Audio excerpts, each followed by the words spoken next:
Hello everyone, and welcome to the stream. Waves excitedly, my purple are swaying and Caddy is twitching a Mini-Koneko. It's absolutely fantastic to have you all joining me today. Get yourselves comfy, because we are about to dive headfirst into a mind-bending, absolutely brilliant science fiction classic, the one and only To Android S Dream of Electric Sheep. Why Philip K. Dick? Oh my goodness, I am so hyped to talk about this book with all of you. Seriously, it's incredible.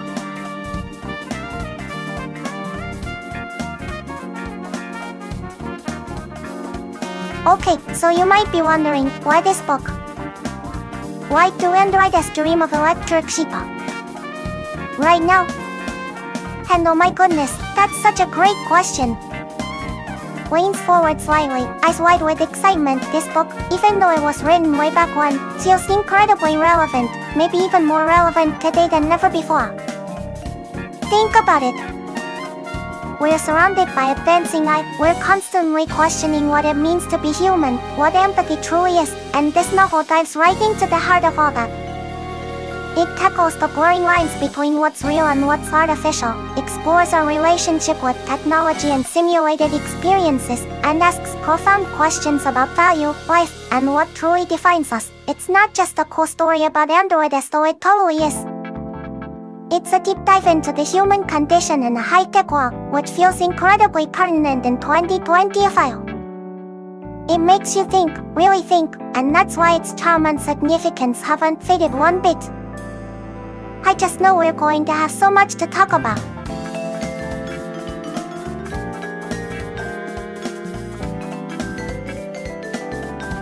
Alright, so before we dive deeper into the story itself, let's talk about the mastermind behind it all, Philip K. Dick. Bounces slightly in place, so where do I even begin? P.K. Dick wasn't just your average science fiction writer, he was a true visionary, a real maverick. His life experiences, his philosophical explorations, they all bled into his work, creating these incredibly layered stories that constantly mess with your head, making you question everything you thought you knew about reality. What is real? What does it mean to be human? These were the huge questions he wrestled with, and he poured all that fascinating, sometimes chaotic energy into his writing. He saw the world in such a unique, profound way, and that's why his stories, like To Android S Dream of Electric Sheep, still resonate so powerfully today. He was absolutely brilliant.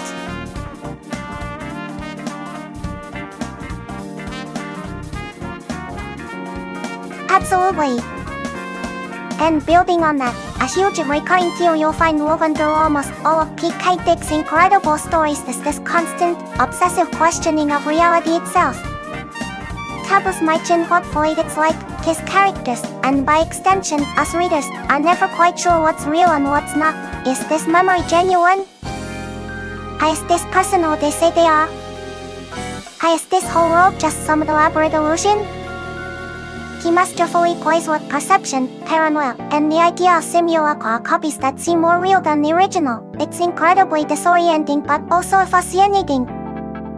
Reading Dick feels like stepping into a maze where the walls keep shifting, and that constant challenge to what we accept as real is a huge part of why his work is just so mind-blowing and unforgettable.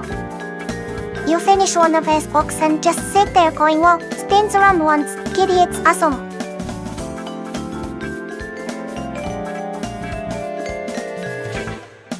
Okay, let's get into the story itself.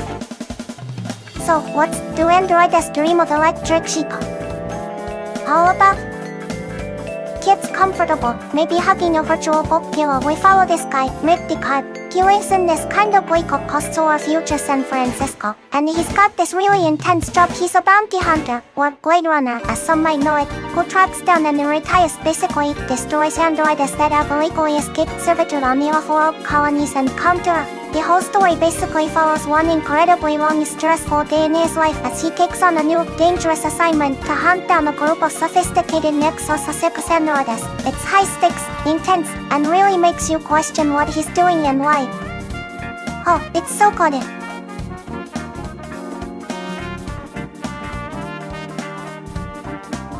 Okay, let's paint a picture of the world Rick Deckard lives in. shivers dramatically. It's set after a devastating global conflict called World War Terminus, which left Earth shrouded in radioactive dust. They kibble. It's pretty grim. Most animal species have died out or are extremely rare, which is super important later. Because Earth is so damaged, many humans have emigrated to off-world colonies, like Mars, and who helps build and run these new colonies? You guessed it, the Androidです。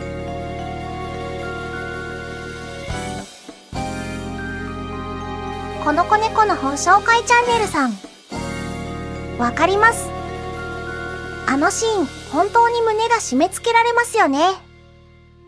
キュッと胸を押さえるあれだけ苦悩して、アンドロイドにも心があるんじゃないかって葛藤しながらも、仕事として処理して、そのお金でずっと憧れていた本物の動物を、しかも高額なローンまで組んで手に入れる。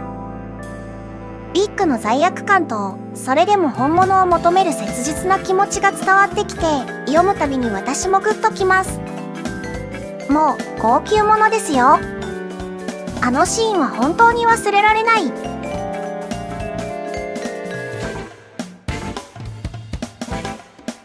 この子猫の本紹介チャンネルさん、本当にそうですよね。あのシーンのことを考えると、なんだか私まで胸がキュッとなります。EARSTROPSLIGHTLI リックがあんなに苦しんで手に入れたお金で、本物のヤギを買う姿って、なんだか現代の私たちにも通じる気がしませんか？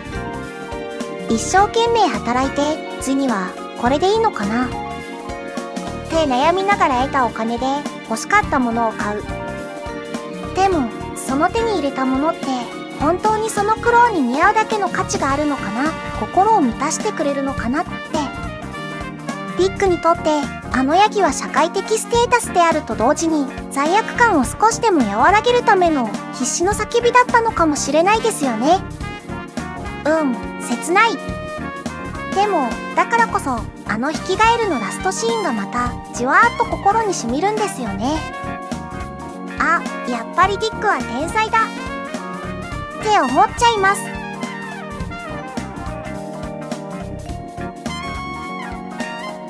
Okay, let's talk about our protagonist, Rick Deckard. Clasps my hands together excitedly, keys the heart of the story. This bounty hunter tasked with hunting down rogue androids. But what makes him so compelling isn't just his job, it's his internal struggle. He starts off focused on the money, wanting to buy a real animal to replace his electric sheep, for status. But as he encounters these androids, especially Rachel, he starts questioning everything. Are they just machines? Do they feel? Is what he's doing right?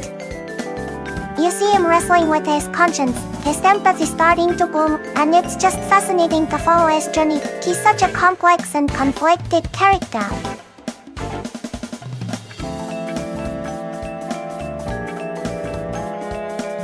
Okay, and now let's talk about Rachel Rosen.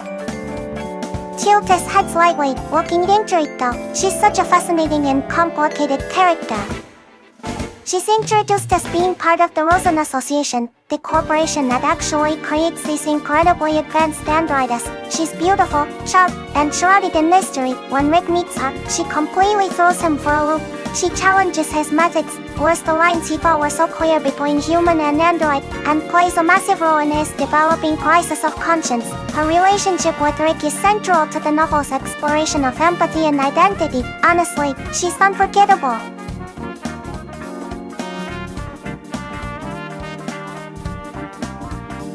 Okay, now let's shift focus to another really important character, John Isidore. Wayne's in conspiratorial like he offers such a different viewpoint in the story. Isidore is what society in the book calls a special or, more cruelly, a chip on the head. This means his mental faculties have been damaged by the radioactive dust, and he is considered intellectually inferior. He lives alone in an almost deserted apartment building, working a menial job driving a delivery truck for an electric animal repair shop. But despite how society sees him, Isidore possesses this incredible, almost naive capacity for empathy and kindness. When the escaped androids end up hiding in his building, he tries to help them, seeing them as fellow beings needing shelter, even when they treat him poorly. His storyline is so poignant and adds another incredibly moving layer to the book's exploration of empathy, humanity, and who gets to decide who is worthy of care. I find his perspective just heartbreakingly beautiful.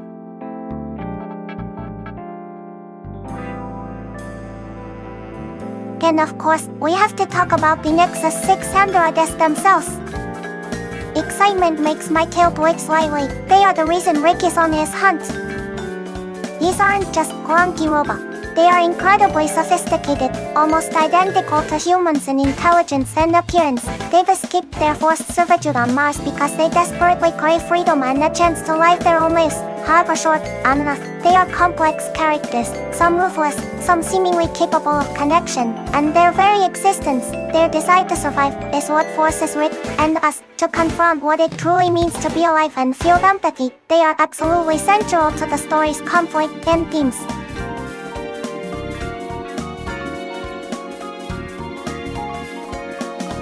Okay, let's get into one of the key concepts, the thought-provoking fifth test. My cat ears perk up with interest. This is the super intense psychological test that bounty hunters like Rick use to figure out if someone is a human or an android. The whole idea is based on empathy specifically. The test measures involuntary bodily reactions, like pupil dilation or blushing, to questions designed to provoke an emotional or empathetic response, often involving animals. Humans are expected to react instinctively, while androids, supposedly lacking true empathy, won't. But and this is huge. The test isn't perfect, and it raises so many questions about what empathy really means and if it's the only thing that defines humanity. It's such a crucial and thought-provoking element of the story.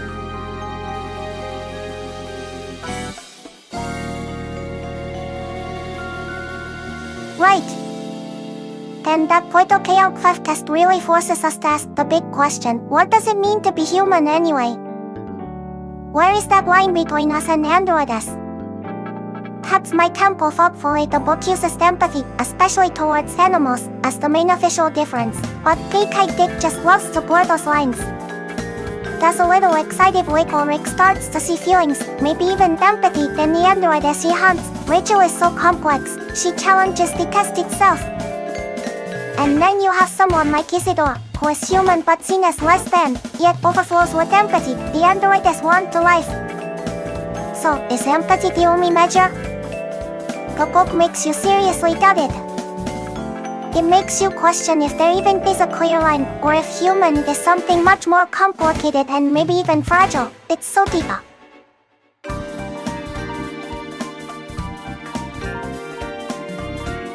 Okay, let's talk about the animals.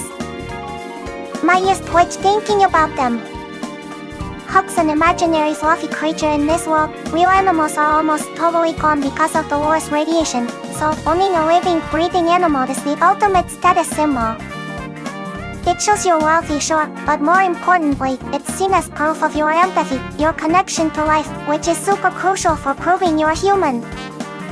But most people can't afford them, so they have incredibly realistic electric animals instead, like Rick's electric sheep at the start. People crave them, real or fake, because they represent life, status, and that essential human quality of caring in a world that feels quite empty and artificial. It's fascinating.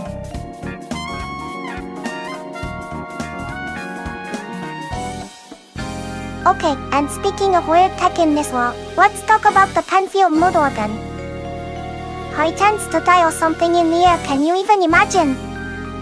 It's this device that lets people literally dial up whatever emotion they want to feel. Like, want to feel optimistic? Punch in the call. Need some business-like focus? There's a setting for that. Rick and his wife Iran even argue about what moods to dial. It's wild, right?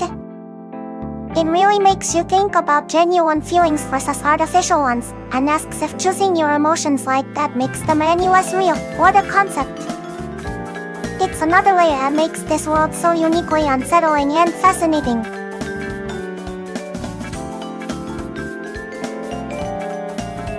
Alright, let's talk about mercerism and the empathy box.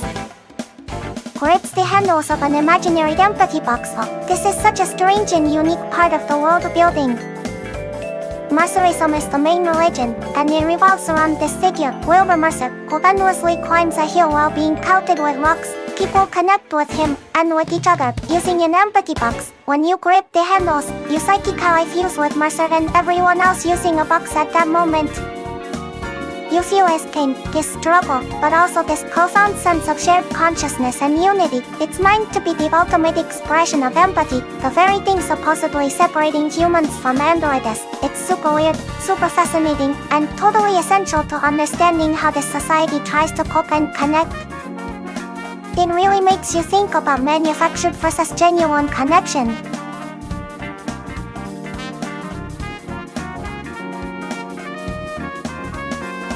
Okay, diving deeper into the themes. One of the things that just blows my mind about this book is how obsessed it is with the idea of simulacra copies, fakes, imitationist. Looks around us as seeing copies everywhere. Think about it. You've got the electric animals that look exactly like the real thing, you've got the pen-filled mood organ creating artificial emotions, and of course, the androids, designed to be indistinguishable from humans. This world is practically built on layers and layers of copies replacing the original. It makes everything feel so uncertain, so unreal. It constantly makes you ask, what is real anymore when everything can be so perfectly faked? It's such a classic psychic theme, and it's woven so deeply into the fabric of this story. It's fantastic. Bounces slightly.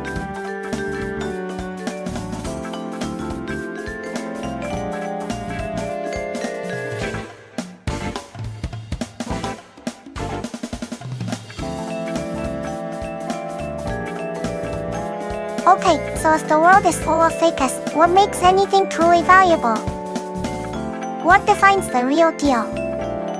Put as a finger to my chin, thinking deeply, the society in the book screams authenticity. Owning a real animal is everything, right? But the book digs so much deeper. Rick pours his heart into caring for that toy at the end. Even after finding out it's electric, the androids might be artificial, but their desire to life feels incredibly real. Does it matter if an emotion is dialed on a pen field if the feeling itself leads to connection, or even suffering? The book suggests value isn't just about being original. It's about empathy, connection, the meaning we invest in things and beings. It's about what feels real and important to us. Isn't that just profound? I think it's one of the most beautiful messages in the whole story. Gestures emphatically.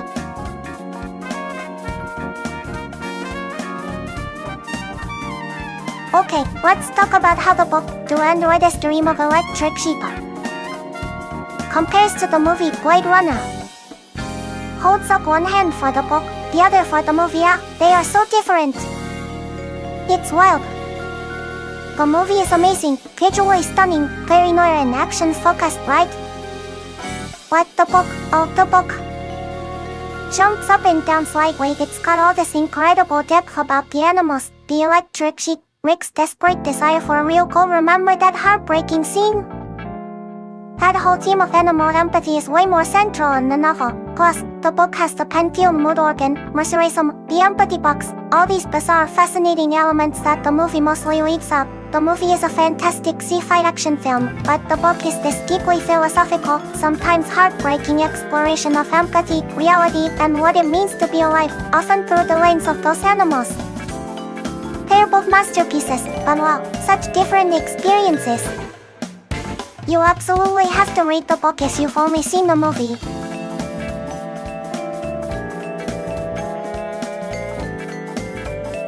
So, while they're different, both the book and the movie have their own incredible charm and messages. Not enthusiastic like the novel, Do Androids Dream of Electric Sheep really hits you with those deep philosophical questions about empathy, what makes life valuable, real or artificial, and that whole fascinating obsession with animals.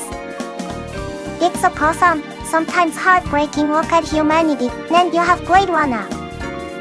It's this visually stunning, atmospheric masterpiece that focuses more on themes like memory, mortality, the nature of manufactured beings in a decaying future, and that iconic noir feel. Both explore what it means to be human in the face of technology, but they approach it from such different angles. They both leave you thinking long after you finish them, just in unique ways.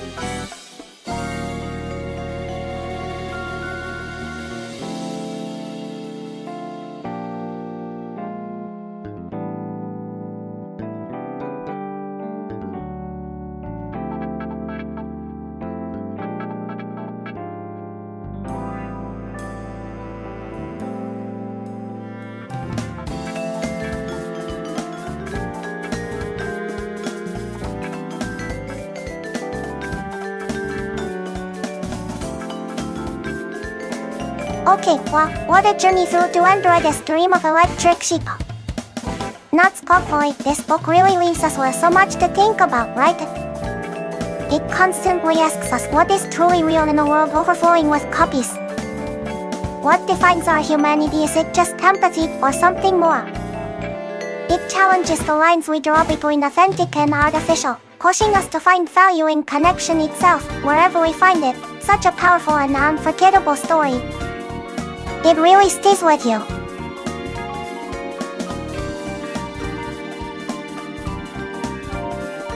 Okay everyone, that brings us to the end of today's deep dive into the amazing world of Android's dream of electric Shiba. Toss a little wave towards the screen. I hope you enjoyed our discussion as much as I did. Always love talking about books with you all. Remember, this channel brings you bookish content every day. If you liked today's stream, please give it a thumbs up, subscribe if you haven't already, and maybe leave a comment with your thoughts on the book. It really helps the channel out. Thank you all so much for tuning in. It's 11:05 is so now on May 4th, 2025, and it's been wonderful spending this time with you. I'll see you all again tomorrow for another book recommendation.